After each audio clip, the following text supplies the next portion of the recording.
Bonjour. Au début de ma thèse, avec mon coloc, on s'est lancé dans un défi un peu particulier. Celui de poser le pied dans chacun des 26 cantons suisses le plus rapidement possible, uniquement en transport public. Sur 20 trains et bus, 19 étaient à l'heure. Une belle performance. Pour que les trains continuent de rouler avec leur ponctualité helvétique, il est nécessaire que les voies ferrées soient en bon état. Que se passerait-il si un arbre tombe sur les voies, ou si des rochers de la falaise au-dessus des voies tombent?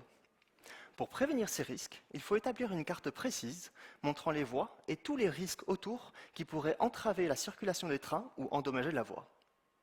Pour faire ce genre de carte, j'utilise un drone qui inspecte les abords de la voie avec un appareil photo et un lidar. C'est quoi un lidar? Pour comprendre ce que c'est, je vais vous parler de ma copine la chauve-souris que j'ai rencontrée dans les grottes de Valorbe.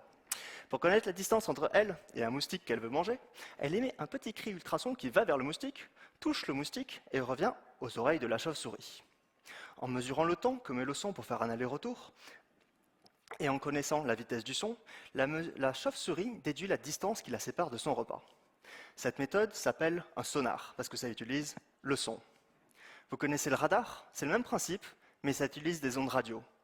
Du coup, un lidar, c'est comme un sonar ou un radar, mais ça utilise de la lumière. Moi, j'ai choisi d'utiliser un lidar parce que c'est plus précis. La chauve-souris veut connaître le chemin qu'elle doit effectuer pour manger son moustique. Pour cela, elle mesure la position du moustique par rapport à elle-même. Moi, je veux connaître la position absolue des points sur le sol, latitude, longitude, altitude. Mais le capteur embarqué sur le drone, comme la chauve-souris, mesure la position relative des points par rapport à lui-même, par rapport au capteur. Pour connaître la position absolue des points sur le sol, j'ai besoin de connaître la position et l'orientation du drone très précisément. Alors pour ça, j'ai l'antenne GPS embarquée sur le drone et les gyroscopes. Mais ce n'est pas assez précis. En fait, un capteur qui m'aide beaucoup, c'est l'appareil photo. En ce moment, vous utilisez vos yeux et vous reconnaissez des objets caractéristiques dans cette salle qui permet de vous connaître votre position, donc une salle de l'EPFL, et votre orientation vers le sud-ouest. Je fais la même chose avec les images acquises par l'appareil photo du drone. Je reconnais des points caractéristiques qui me permettent de connaître la position et l'orientation de l'appareil.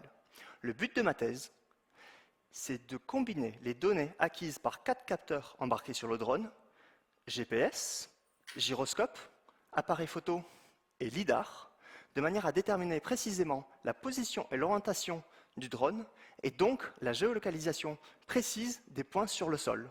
En fait, tous ces points, ils créent ce qu'on appelle un nuage de points. C'est comme plein de moustiques qui représentent le relief. J'espère que cette technologie aidera les trains de continuer d'être à l'heure et peut-être vous aider de battre le record des 26 cantons en train.